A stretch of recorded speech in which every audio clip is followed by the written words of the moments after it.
오늘 들려드릴 이야기는 어쩌면 여러분에게도 익숙한 풍경일지 모르고 혹은 누군가는 지금 겪고 있는 아픔일지도 모르겠습니다. 그럼 천천히 이야기를 시작해 보겠습니다.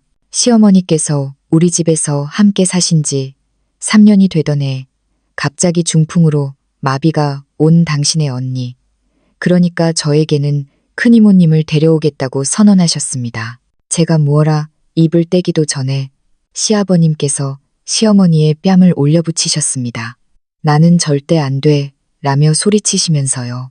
저녁 6시 반 제가 마지막으로 시금치 무침을 식탁 위에 올려놓자 거실 벽시계가 똑딱거리며 저녁 시간을 알렸습니다. 장장 1시간 동안 부엌에서 씨름한 끝에 국 하나에 반찬 3가지, 소박하지만 정갈한 저녁상이 차려졌습니다. 저는 이마에 맺힌 땀을 닦으며 거실을 향해 외쳤습니다. 아버님, 어머님 여보, 저녁 드세요. 시어머니는 소파에서 천천히 몸을 일으켜 식탁으로 걸어오시더니 젓가락을 들어 시금치 한 줄기를 집어드셨습니다. 그러고는 이내 미간을 찌푸리며 말씀하셨습니다. 지은아, 시금치가 너무 질기구나. 다음엔 좀 더 오래 데치렴. 저는 아무 말 없이 그저 웃어넘기며 옆에 앉은 남편 박민준의 밥그릇 위에 그가 좋아하는 갈비찜 한 점을 올려주었습니다. 지난 3년 동안 시어머니의 이런 잔소리는 일상이 되었습니다.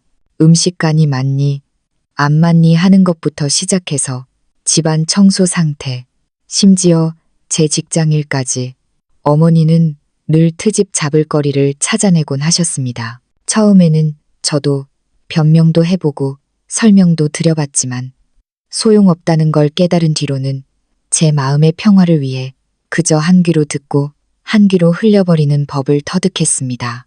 시아버님과 민준 씨까지 자리에 앉아 가족은 조용히 식사를 시작했습니다. 정막이 흐르는 식탁 분위기가 어색해 제가 먼저 말을 꺼냈습니다. 아버님, 오늘 아래층 김영감님이 바둑 두자고 하셨다면서요. 왜 안 나가셨어요? 아버님은 국을 한술 뜨시더니 한숨을 내쉬며 대답하셨습니다. 늙어서 이제 바둑도 힘들다. 조금만 앉아 있어도 허리가 쑤셔서 원. 바로 그때였습니다. 시어머니가 갑자기 수저를 탁 내려놓으시더니 헛기침을 하며 엄숙한 표정으로 입을 여셨습니다. 다들 내 말 좀 들어보거라. 가슴이 철렁했습니다. 어머니가 이런 말투로 운을 떼실 때는 결코 좋은 일이 있었던 적이 없었으니까요.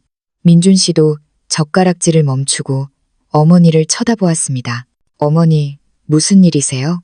시어머니는 식탁에 둘러앉은 우리를 한번 훑어보시더니 시선을 제게 고정하고는 천천히 말씀하셨습니다. 너희 큰이모 말이다. 몸도 못 쓰고 누워있는 내 언니. 너희도 알다시피 그 집 자식 둘이 요즘 바빠서 도통 돌볼 시간이 없다는구나. 내가 곰곰이 생각해보니 우리 집에 빈 방도 있고 해서 언니를 데려와야겠다. 앞으로 나랑 지은이가 같이 돌보면 되지 않겠니? 그 말이 떨어지자마자 제 손에 들려있던 젓가락이 탁 하고 식탁 위로 떨어졌습니다. 제 귀를 의심했습니다. 마비가 와서 거동도 못하는 큰이모님을 우리 집에 데려오시겠다니요. 우리 집은 방이 2개뿐인 아파트입니다. 지금 시어머니가 작은 방을 쓰시고 저와 민준 씨가 안방을 쓰는데 도대체 어디에 빈 방이 있다는 말입니까? 설령 방이 있다 해도 평생 몇 번 뵙지도 못한 이모님을 제가 왜 수발들어야 합니까? 지난 3년 동안 시어머니를 모시는 것만으로도 저는 충분히 지치고 힘들었습니다. 퇴근하고 돌아오면 밥하고 빨래하고 청소하고 거기에 어머니의 온갖 불평과 잔소리까지 받아내야 했습니다. 그런데 이제는 거동도 못하는 환자를 데려와 저에게 똥오줌까지 받아내라는 겁니까?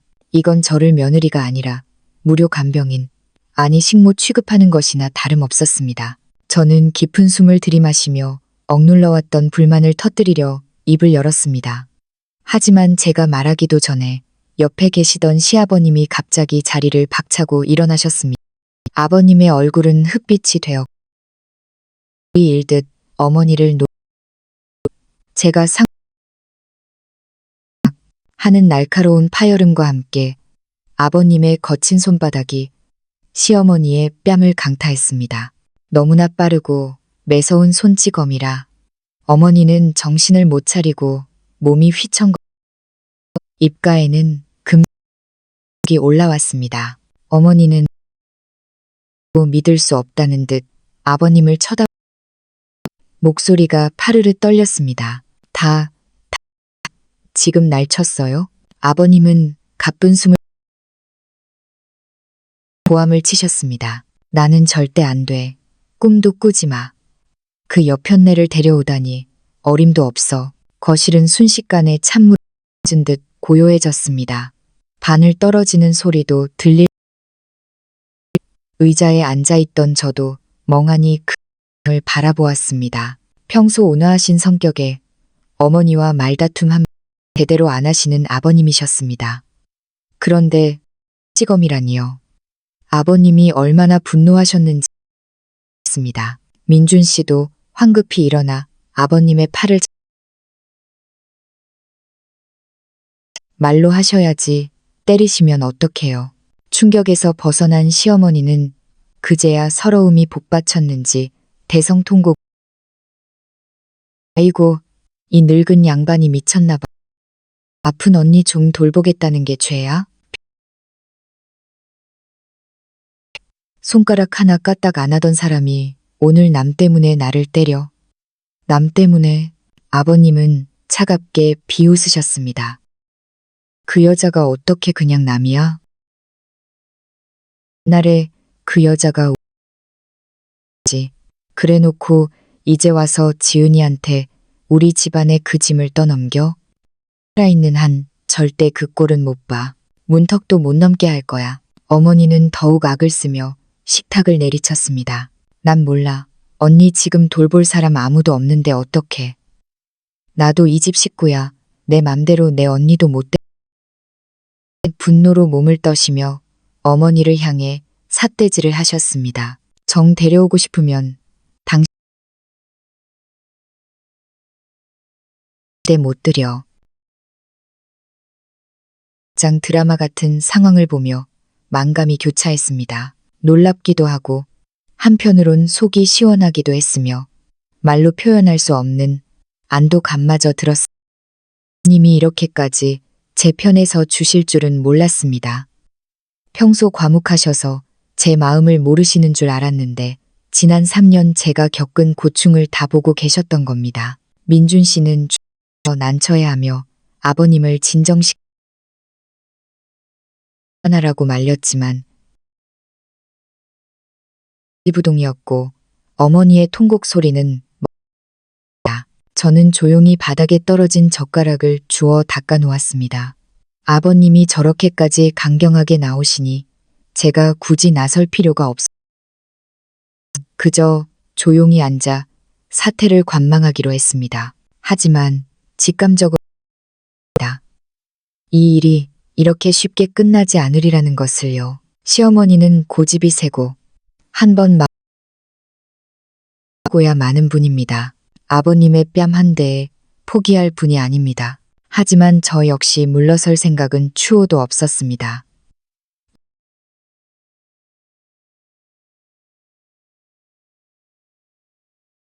울 수는 없습니다. 거실을 울리는 어머니의 울음소리는 점점 더 커져 마치 동네방네 소문을 내려는 듯 했습니다. 남편이라는 작자가 아픈 처형 며칠 데려오겠다. 민준 씨는 식은땀을 흘리며 어머니를 달랬습니다. 어머니, 제발요. 이웃 다 듣겠어.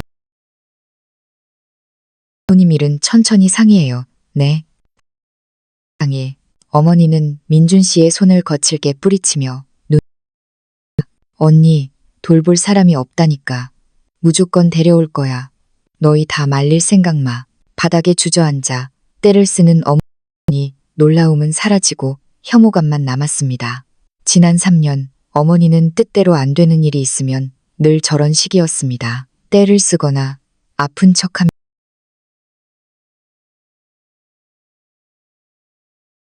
그 배려는 권리입니다. 이제는 중환 소처럼 부려 먹으려 하다니요. 3년 전이 떠올랐습니다. 안 좋다며 돌봐줄 사람이 필요하다고 하셨죠. 저도 남편을 낳아주신 분이니 당연한 도리라 생각하여 하지만 막상 모시고 보니 어머니는 전혀 아픈 분이 아니셨습니다. 멀쩡히 걸어 다니시면서도 물 한 잔 스스로 떠드시지 않고 입만 열면 지은아, 과일 라, 지은아, 방 좀 닦아라. 명령뿐이었습니다. 한 번은 제가 심한 몸살 감기에 걸려 꼼짝도 못하고 누워있을 때 끓여 주십사 부탁드렸더니 텔레비전만 보며 대꾸하셨죠. 나도 늙어서 죽 끓일 줄 모른다. 젊은 애가 그것도 못 이겨내니? 그때 민준 씨는 출장 중이라 삼키며 기어 나와 밥을 차려 먹어야 했. 제가 몇 달 동안 아껴 모은 돈으로 원피스 한 벌 샀을 때는 돈 낭비한다며 옷이 날라리 같다고 비난하셨죠. 제가 바로 민준 씨에게 전화해 며느리가 시어머니를 무시한다며 우셨던 분입니다. 이런 기억들이 주마등처럼 스치자 분노가 치밀어 올랐습니다. 제가 왜 이런 대우를 받아야 합니까? 이 집은 저와 민준 씨가 피땀 흘려 마련한 보금자리이지 가 저를 착취하는 공간이 아닙니다. 상념에 잠겨 있는데 아버님이 다시 한번 호통을 치셨습니다. 그만 좀 울어. 죽겠네. 그 서슬퍼런 고함에 어머니 뚝 끊겼습니다. 어머니는 멍하니 아버님을 쳐다보다가 다시 입을 열려 했지만 아버님은 틈을 주지 않으셨습니다. 당신 양심이 있긴 한 거야? 지난 3년 동안 지은이가 당신한테 어떻게 했어? 매일 퇴근하고 와서 밥하고 빨래하고 당신 비위 다 맞춰줬잖아. 그런데 뭐 마비된 언니까지 데려와서 지은이한테 맡겨? 그게 사람이 할 짓이야? 어머니는 말문이 막힌 듯 입을 벙긋거렸지만 한참 뒤에야 억지로 대꾸하셨습니다. 며느리가 시어머니 모시는 건 당연한 거야. 그리고 언니는 내 혈육인데 동생인 내가 모시는 것도 당연하지. 당연해? 아버님은 기가 차다는 듯 코웃음을 치셨습니다. 그럼 지은이는 누가 돌봐? 매일 회사 일로 파김치가 되어 돌아오는 애한테 당신 수발도 모자라 환자 수발까지 들게 해서 말려 죽일 작정이야? 그리고 우리 집 방 2개뿐이야. 당신이 작은 방 쓰고 애들이 안방 쓰는데 처형은 어디다 둬? 애들을 거실로 내쫓아. 아니면 처형을 베란다에라도 재울 셈이야? 네. 내가 작은 방 내주고 거실 소파에서 자면 되잖아요. 어머니가 기어들어가듯 말했습니다. 허리가 아파서 바둑도 못 둔다는 사람이 소파에서 자? 그러다 허리병 도지면 또 지은이가 당신 수발 들어야 하잖아. 내 눈은 못 속여. 당신 속셈은 뻔해. 언니 데려다 놓고 결국 지은이 부려 먹겠다는 거잖아. 절대 안 돼. 아버님의 통쾌한 일갈에 제 마음속 응어리가 씻겨내려가는 듯 했습니다. 민준 씨도 거들었습니다. 아버지 말씀이 맞아요. 현실적으로 불가능해요. 지은이도 맞벌이 하느라 힘들어서 간병할 시간 없어요. 이모님 자식들하고 상의해서 다른 방법을 찾으세요. 다른 방법이 어딨어. 어머니는 풀이 죽어 중얼거렸습니다. 그 집 애들 다 바빠서 못한다는데 나라도 해야지 어떡해. 그건 그 집 사정이고 아버님은 단호하게 못 박으셨습니다. 처형이 키운 자식들이니 그 자식들이 효도해야지. 왜 그 짐을 우리한테, 그것도 죄 없는 지은이한테 지우려 해. 아버님의 전곡을 찌르는 말씀에 어머니는 더 이상 반박하지 못하고 훌쩍거리기만 했습니다. 거실 분위기가 조금 진정되자 저는 부엌으로 가서 따뜻한 물 한 잔을 떠 아버님께 드렸습니다. 아버님, 물 좀 드시고 진정하세요. 아버님은 물을 받아 드시고는 저에게 고맙다는 눈빛을 보내셨습니다. 저는 다시 물 한 잔을 떠서 어머니 앞에도 놓아드렸습니다. 어머니도 물 드세요. 몸 상하세요. 밉긴 하지만 그래도 남편의 어머니이니 최소한의 도리는 해야 했습니다. 어머니는 저를 흘기시더니 물은 거들떠보지도 않고 고개를 돌려버리셨습니다. 민준 씨가 조심스럽게 제안했습니다. 어머니, 정 안 되면 우리가 이모님 댁에 요양병원 비용을 조금 보태드리는 건 어때요? 모셔오는 건 절대 안 되지만 돈으로 돕는 건 가능하잖아요. 어머니는 귀가 솔깃했는지 고개를 들어 민준 씨와 아버님을 번갈아 보셨습니다. 아버님은 웍기를 박으셨습니다. 그래, 민준이 말이 맞다. 돈을 좀 보낼지언정 데려오는 건 절대 안 돼. 이 이야기는 이걸로 끝이다. 토달지 마. 어머니는 한참을 침묵하시더니 마지못해 고개를 끄덕이셨습니다. 알았어요. 언니한테 전화해서 그렇게 말할게요. 그 말을 듣고서야 가슴을 짓누르던 돌덩이가 내려가는 기분이었습니다. 물론 어머니가 쉽게 포기하지 않을 거라는 불안감은 남았지만 일단 급한 불은 껐으니까요. 자, 밥 다 식었다. 얼른 먹자. 지은이 너도 앉아라. 아버님의 말씀에 저는 다시 자리에 앉았습니다. 민준 씨가 식은 갈비찜을 제 밥그릇에 올려주며 눈짓을 했습니다.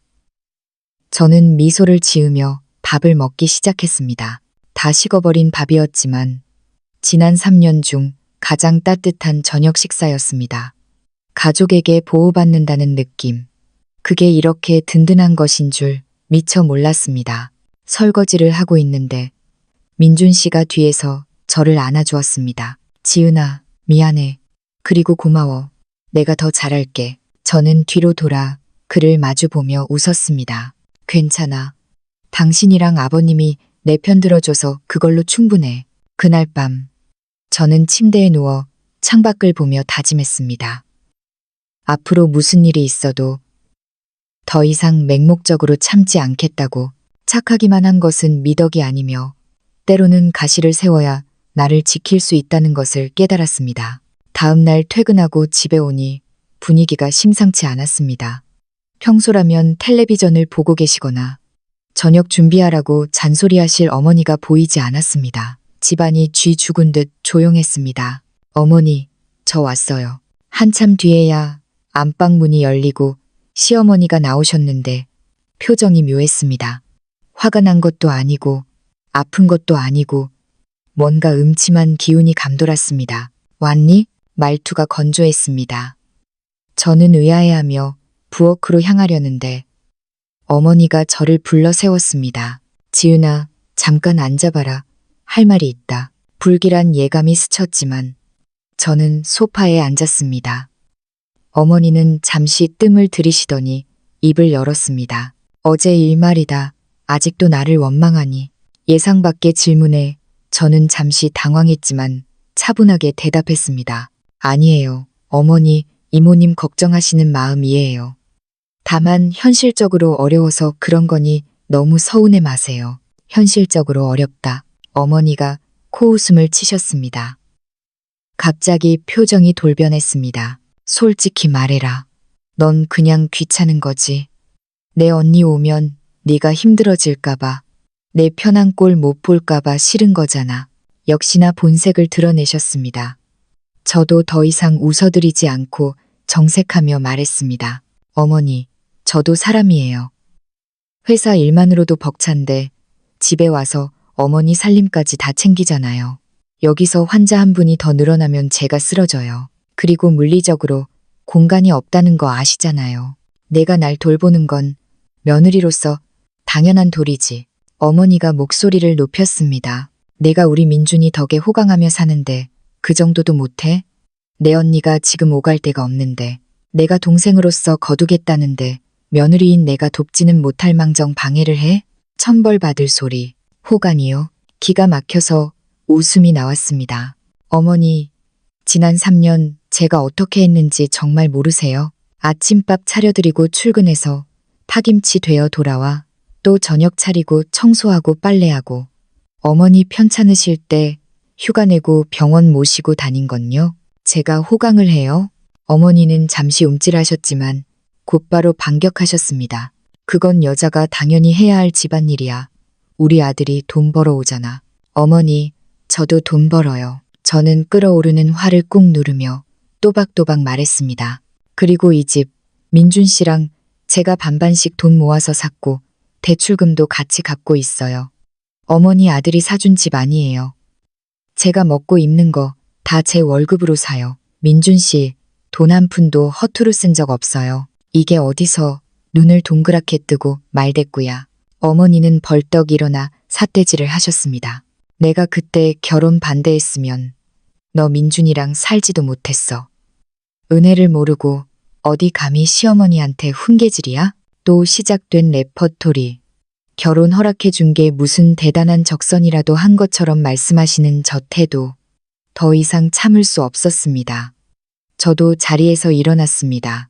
어머니, 저희는 서로 사랑해서 결혼한 거예요. 어머니, 허락 때문에 산 게 아니라고요. 그리고 이제 그만하세요. 자꾸 이러시면 저도 가만히 안 있어요. 어머니는 제 기세에 눌려 잠시 주춤하시더니 곧바로 휴대전화를 집어드셨습니다. 내가 당장 민준이한테 전화해서 너 교육 좀 다시 시키라고 해야겠다. 아주 못돼 먹은 것이 들어와서 집안물을 흐려. 전화하세요. 저는 차갑게 웃으며 제 가방에서 휴대전화를 꺼냈습니다. 안 그래도 저도 민준 씨한테 들려줄 게 있었거든요. 어머니가 지난 3년 동안 저한테 하신 폭언들, 억지 부리신 것들 제가 다 녹음해 뒀거든요. 이번 기회에 누가 비상식적인지 민준 씨랑 친척들한테 다 물어보죠. 저는 녹음 파일 목록을 화면에 띄워 어머니 눈앞에 들이밀었습니다. 이거 보세요. 지난번에 제가 옷 샀다고 욕하신 거, 제가 아픈데 죽 끓여달라니까 유세 떤다고 하신 거 다 있어요. 재생해 드릴까요? 어머니의 얼굴이 백지장처럼 하얗게 질렸습니다. 휴대전화를 쥔 손이 부들부들 떨렸습니다. 너 내 뒷조사를 했니? 녹음을 해? 무서운 년. 제가 살기 위해서요. 어머니가 하도 말을 바꾸시고 억지를 부리시니까 증거를 남겨야죠. 마지막으로 말씀드릴게요. 이모님 데려오시는 거 절대 안 돼요. 만약 또 이 문제로 저 괴롭히시면 이 녹음 파일 민준 씨뿐만 아니라 친척들, 동네 사람들한테 다 뿌릴 거예요. 어머니가 며느리 어떻게 잡는지 세상 사람들이 다 알게 해드릴게요. 그때 현관문 도어록이 해제되는 소리가 들렸습니다. 띠리릭. 아버님과 민준 씨가 들어왔습니다. 집안의 살벌한 공기를 감지한 민준 씨가 물었습니다. 무슨 일이야? 어머니 왜 그러세요? 어머니는 구세주를 만난 듯 민준 씨에게 달려가 매달렸습니다. 아이고 민준아. 내 마누라가 나를 협박한다. 내 목소리를 녹음해서 동네방네 뿌리겠단다. 무서워서 살겠니? 민준 씨가 저를 쳐다봤습니다. 저는 피하지 않고 당당하게 쳐다보았습니다. 아버님이 먼저 상황을 정리하셨습니다. 당신 또 지은이 괴롭혔구먼. 아니에요. 얘가 나를. 시끄러워. 아버님의 호통에 어머니가 입을 다물었습니다. 어제 내가 분명히 말했지. 처형 이야기 다시 꺼내지 말라고. 근데 기어이 지은이 없는 사이에 쥐 잡듯 잡았어? 지은이가 오죽하면 녹음을 했겠어? 당신 성격에 안 봐도 비디오야. 더 소란 피우면 내가 가만 안 있어. 아버님의 엄포에 어머니는 소파에 주저앉아 훌쩍거리기만 했습니다. 민준 씨가 제 어깨를 감싸며 속삭였습니다. 고생했어. 미안해. 저는 고개를 저었습니다. 싸웠지만 오히려 마음은 후련했습니다. 처음으로 시어머니 앞에서 제 목소리를 냈고 함부로 대할 수 없는 존재라는 걸 각인시켰으니까요. 하지만 이것이 끝이 아니라는 걸 알았습니다.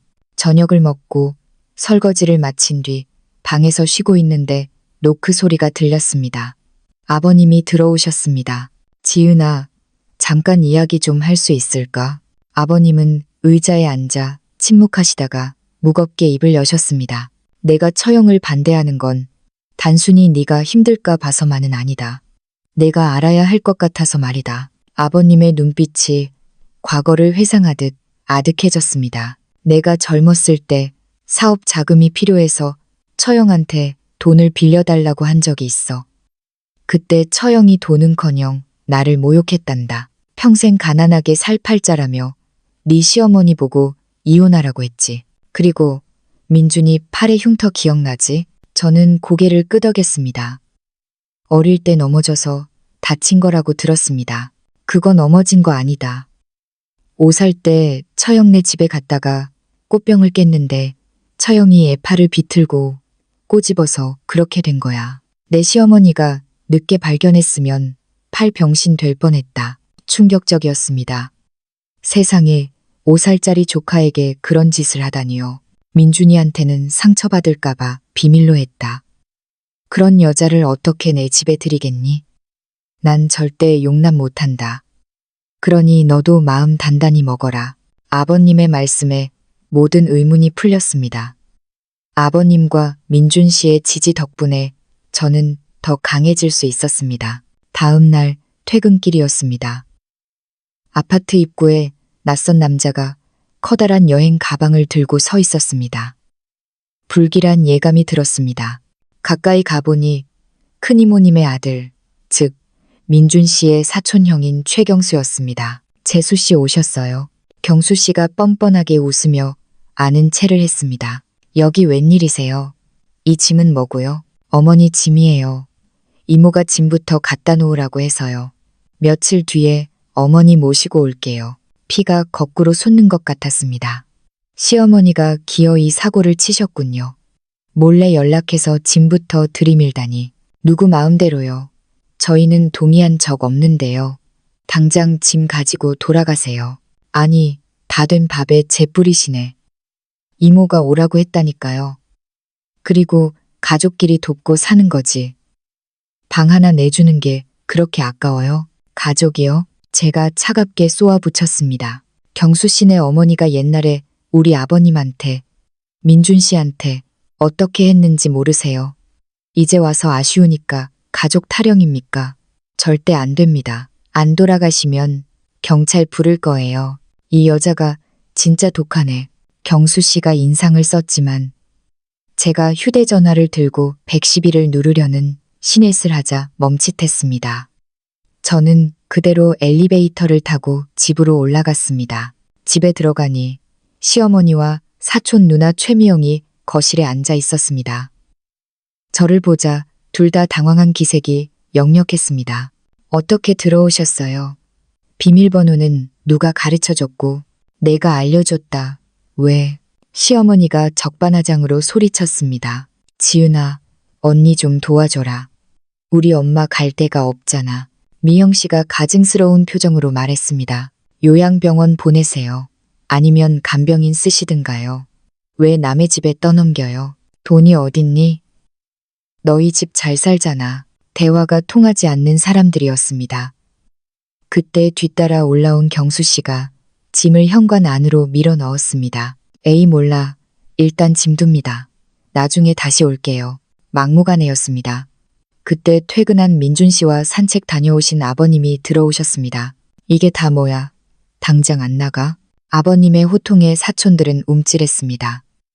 민준 씨는 사촌 형 멱살을 잡을 듯이 노려보았습니다. 형, 당장 짐 빼. 우리 집 호구 아니야. 옛날에 큰이모가 나한테 한 짓, 아버지한테 한 짓 다 들었어. 양심이 있으면 이럴 수 없어. 민준 씨가 과거 일을 알고 있다는 말에 시어머니와 사촌들의 얼굴이 사색이 되었습니다. 경찰 부르기 전에 나가요. 다시는 얼씬도 하지 마세요. 제가 단호하게 말하자 사촌들은 궁시렁거리며 짐을 챙겨 쫓겨나듯 나갔습니다. 사촌들이 사라지자 시어머니는 또 바닥에 주저앉아 통곡을 시작했습니다. 아이고 내 팔자야.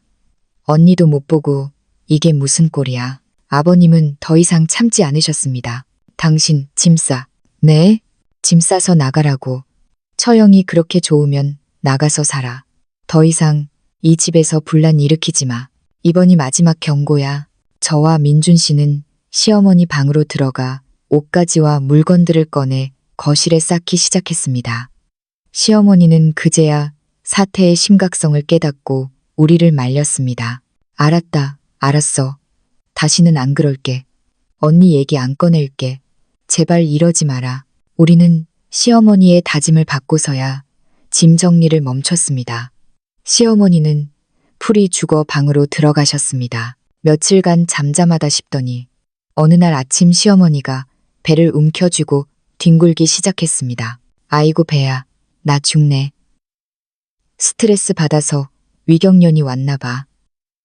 지윤아, 나 좀 살려다오. 하지만 병원에 가자는 말에는 손사래를 쳤습니다. 병원 필요 없다. 언니만 데려오면 싹 낫는다. 꾀병이었습니다. 정말 지긋지긋했습니다. 그런데 그때 초인종이 울렸습니다. 문을 여니 경수 씨와 미영 씨, 그리고 험상궂게 생긴 남자 2명이 서 있었습니다. 어머니가 아프다면서요? 우리가 모셔가려고 왔습니다. 근데 그냥은 못 가죠. 우리 엄마 안 받아준 거 정신적 피해 보상하세요. 이제는 깡패까지 동원해 행패를 부리기 시작했습니다. 직장에 찾아가서 다 뒤집어 엎을 거야. 시어머니 학대하는 며느리라고 소문낼 거라고 그들이 협박했습니다. 아버님과 민준 씨가 막아섰지만 그들은 막무가내였습니다. 저는 냉정하게 그들의 협박 내용을 휴대전화로 녹음했습니다. 그리고 경찰에 신고했습니다.